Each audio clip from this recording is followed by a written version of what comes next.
Hi again, IB History Year 1 students. We're continuing our unit on the First World War, and we're moving on now to learning target number 20.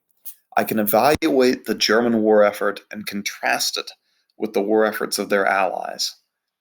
We're not going to at this time describe the impact of shortages on German soldiers and civilians. We're really just going to focus on the first part of that learning target because it turned out that for Germany, their allies, and particularly Austria-Hungary, proved to be pretty useless and constantly in need of German support. So let's remember that on the Eastern Front, Germany had faced an unexpected challenge at the beginning of the war when Russia attacked before the Germans thought it was possible for them to do so. Remember that the Germans in the Schlieffen Plan had expected that the Russians would not be able to attack in the first 2 months of the war because they wouldn't be able to have their army fully mobilized. But then the Russians attacked before their army was fully mobilized. But then the Germans defeated them decisively, crushingly, at the Battle of Tannenberg. And ever since then, going all the way back to the start of the war, August 1914, the Germans had really great momentum on the Eastern Front. It was an unexpected momentum. And the problem was that the Russians were never able to, this is a problem for Russia, not so much for Germany. The Russians were never able to stop that momentum, which was rolling the Germans forward in their invasion of Russia. The Russians were never able to properly supply their army. They had the largest army in Europe, but Russia was not an industrialized country, so they were never able to properly supply that army. Over the course of the war, only 1 out of every 4 Russian soldiers had a working gun. So many of their men were relying on bayonets fixed to their non-working guns to fight an army of Germans with machine guns and modern artillery. Um, if you look at the total number of bullets produced by Russian factories during the First World War, if you divided that number of bullets up by the number of soldiers in the Russian army, it came out to an average of 9. So the average Russian soldier had 9 shots with which to fight the war, and a German machine gun fired 10 shots in 1 second, 10 bullets in 1 second. So you get the idea. Russia was never really able to regain the momentum that they had lost because they had an army with insufficient supply, and of course, their officer corps was a mess, as we learned in our study of Barbara Tuchman's book, The Guns of August. So they had incompetent leadership as well.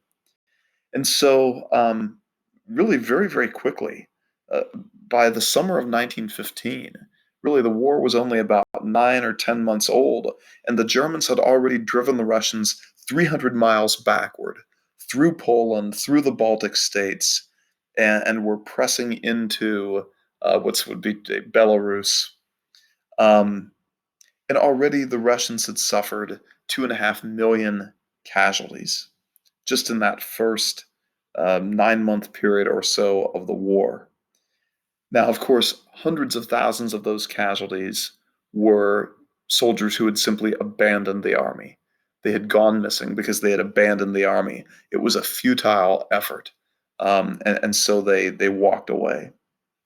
Now, further south, on the east, we're still on the Eastern Front, but in the southern half of the Eastern Front, Austria-Hungary was also invading Russia. The Germans were invading Russia in the northern sector of the Eastern Front. Austria-Hungary was invading Russia on the southern sector of the Eastern Front.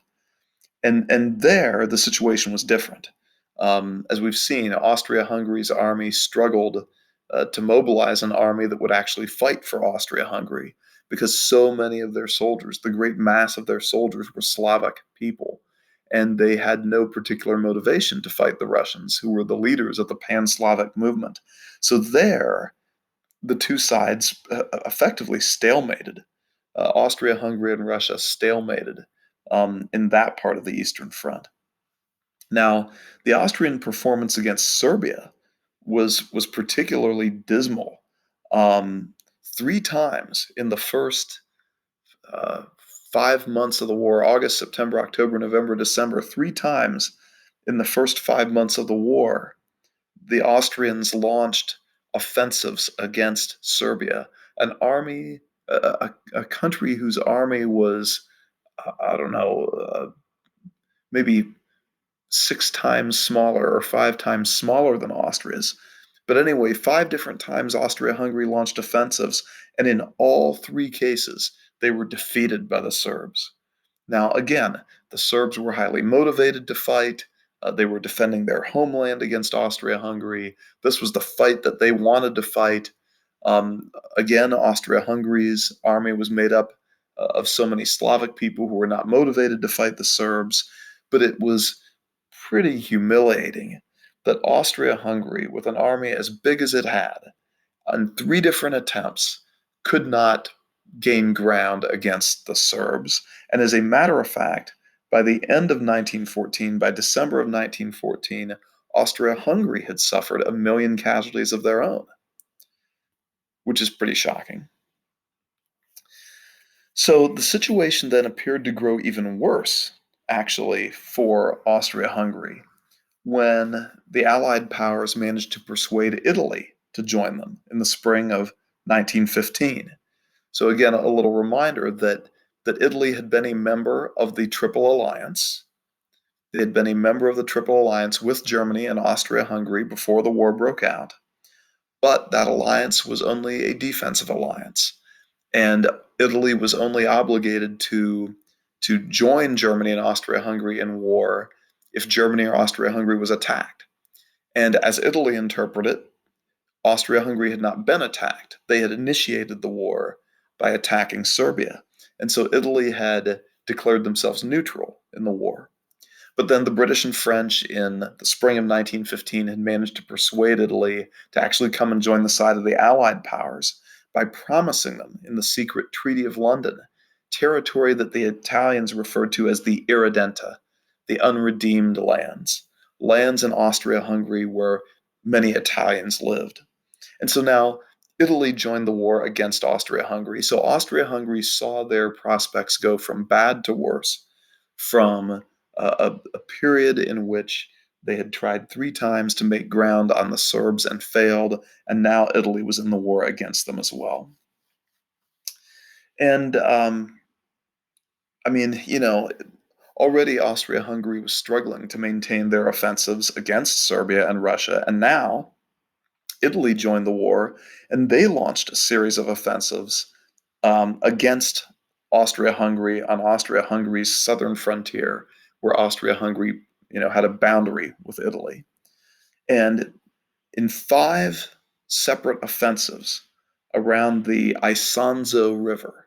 So the Isonzo River is in northeastern Italy. Isonzo, Isonzo, in 5 different offensives around the Isonzo River, beginning in June of 1915 and then concluding in March of 1916. So a period of about 9 months, the Italians launched 5 offensives against Austria-Hungary. But the Austro-Hungarians actually held their ground and proved to be much more capable on defense than they had been on offense against either the Russians or the Serbs. But of course, that was sort of typical of this war. The position of playing defense was one which seemed to enjoy great advantages due to the nature of trench warfare. And perhaps, too, Austro-Hungarian soldiers, being Slavic, were more motivated to fight against Italians. Or at least they weren't as demotivated as they were when they were fighting against other Slavic people. So the Italians entered the war. In a period of 9 months, they launched 5 offensives against Austria-Hungary, and the Austro-Hungarians defeated all 5 of them. Italy was not able to gain any ground. Now, also to the favor of Austria-Hungary, German diplomats who had been working on Bulgaria for quite some time actually managed to get Bulgaria to join the Central Powers, as we mentioned earlier in the course, earlier in the unit. They had managed to get Bulgaria to join the Central Powers in the fall of 1915. Bulgaria was also looking to gain territory. They had lost territory to Serbia after the Second Balkan War. And so now, in the fall of 1915, Bulgaria joined the war against Serbia. So now we've got Austria-Hungary and Bulgaria fighting Serbia. Now Serbia is finding themselves fighting a two-front war. And while they had proved capable, clearly capable, at defending against Austria-Hungary's offensives coming out of the north, they were now faced with a much more difficult situation because they were facing Austria-Hungary in the north and Bulgaria attacking them in the south. And also now, German soldiers entered the war on the southern front. German soldiers actually entered the war on the, well, they were already on the side of Austria-Hungary, but they weren't fighting on the southern front until the fall of 1915. But now German soldiers joined the war on the southern front as well. And Serbia folded up pretty quickly then. Serbia was defeated by the end of the year 1915 as the Central Powers captured the capital, Belgrade. So the victory over Serbia was a success for the Germans. Um, However, on its heels, Romania then entered the war. Um, they had a promise from the Allied powers to support their claim to a territory called Transylvania, which was part of Austria-Hungary. So this is, things were getting increasingly complicated for Austria-Hungary. Even when they finally got rid of one adversary, Serbia, now another one popped up, Romania. And so at the beginning of the war, Austria-Hungary envisioned themselves fighting against Serbia and Russia. Now Serbia was defeated, but they were still fighting Russia, but they were fighting Romania and Italy to boot. So the emperor of Austria-Hungary, whose name was Karl, simply Karl, Karl, um, he succeeded Franz Josef. So Franz Josef had ruled Austria-Hungary since before it was called Austria-Hungary. He had ruled it going back to when it was simply called Austria. Franz Josef had taken over as Emperor of Austria back in 1848.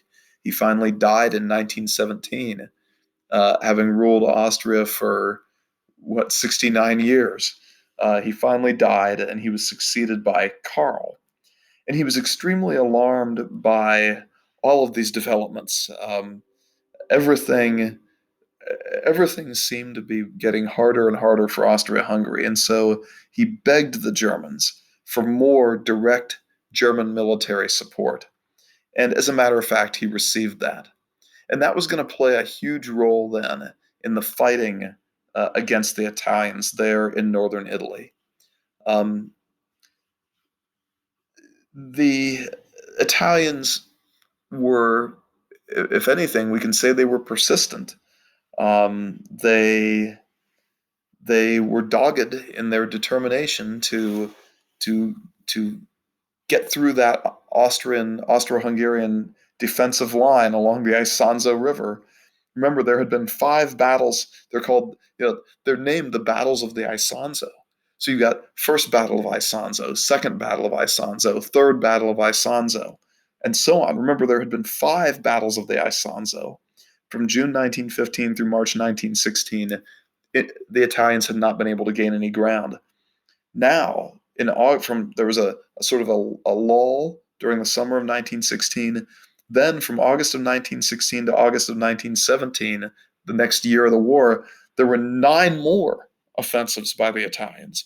So the Italians launched 14 separate offensives against the Austro-Hungarians along the Isonzo River. But now the Italians began to show some progress. They were actually beginning to make some progress, poking some holes in what had been unbroken defensive lines of the Austro-Hungarians up till that time. And this, of course, sent Austro-Hungarian Emperor Karl into an even greater panic, and he begged for more German troops. And finally, the Germans agreed. The Germans agreed to provide additional troops to support Austria-Hungary on the southern front against Italy.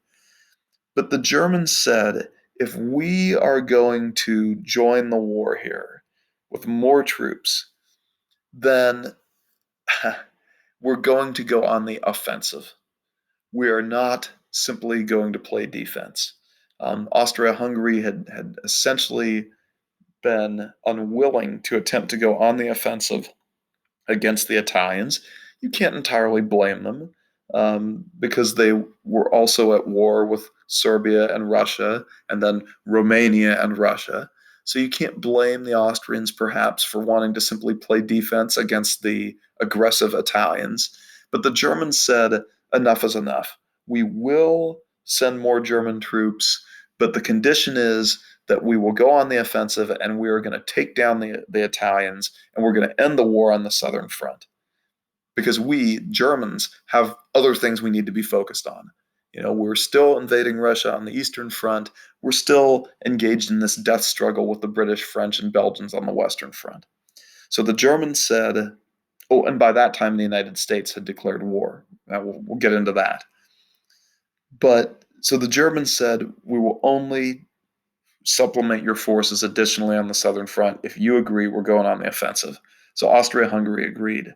The German commanders predicted that after 14 attempts to break Austria's lines, that Italy's soldiers were probably very heavily fatigued, both physically and mentally exhausted, and that one good push, one good attack by Germany um, could would do the trick. Would basically break them. Would break the will of the Italians, who were exhausted. And I just realized I've been doing my math wrong. It was not 9 additional attacks. It was 6 additional attacks because this final battle is known as the 12th Battle of the Isonzo. There were not 14 attacks by Italy. There were 11. Whatever, it doesn't matter. Here we go. This is the 12th Battle of the Isonzo. But on this one, it will not be the Italians on the offensive against Austria-Hungary. It will be the combined forces of Austria-Hungary and Germany going on the offensive against the exhausted Italians. In October of 1917, the 12th Battle of the Isonzo began. It's also known as the Battle of Caporetto. And the Germans launched a massive gas attack against the Italians. The Italian position was sort of down in a kind of a valley, the valley of the Isonzo. And so gas being more dense than air, um, it settled into the valley there. And it really forced the Italians to retreat from their strongest defensive positions. So it was a massive German gas attack, followed by a massive German artillery bombardment, followed then by a whole new approach from the Germans. The Germans had begun to recruit their most sort of fervent, ardent, determined, crazy soldiers to form units called stormtroopers. And the purpose of these stormtroopers, they were going to be the ones who would lead the way across no man's land. And in the 12th Battle of the Isonzo, after gassing the Italians and after pounding them with artillery fire, these super intense German stormtroopers with gas masks in position stormed across no man's land to deliver this shock attack against the Italians. And as it turns out, the prediction of the German commanders was 100% correct. The Italians basically broke and ran, some of them just dropping their weapons and running. And as a matter of fact, in that first day's fighting, in some sectors, the Italians were driven back 16 miles. Now, think about that. The Battle of the Somme had lasted 5 months up on the Western Front, right? It had lasted 5 months, and the Allied forces had driven the Germans back 7 miles in 5 months of fighting. And the first day of the 12th Battle of the Isonzo, better known as the Battle of Caporetto, the Germans drove the Italians back in some places 16 miles. Demoralized Italian soldiers surrendered in masses. In the Battle of Caporetto, the Italians suffered 300,000 casualties, and 265,000 of those. So basically 90% of the Italian casualties at that battle were Italian soldiers taken prisoner. And this battle effectively put Italy on the defensive for the remainder of the war. Uh, the Germans are now going to tell the Austro-Hungarians, all right, we took care of that for you, now attack, right? And Austria-Hungary will attack, will penetrate further into northern Italy. Eventually, the Italians will uh, regain their footing and regroup and successfully play defense against Austria-Hungary. But the Italian army was no longer capable of mounting an offensive for the remainder of the war.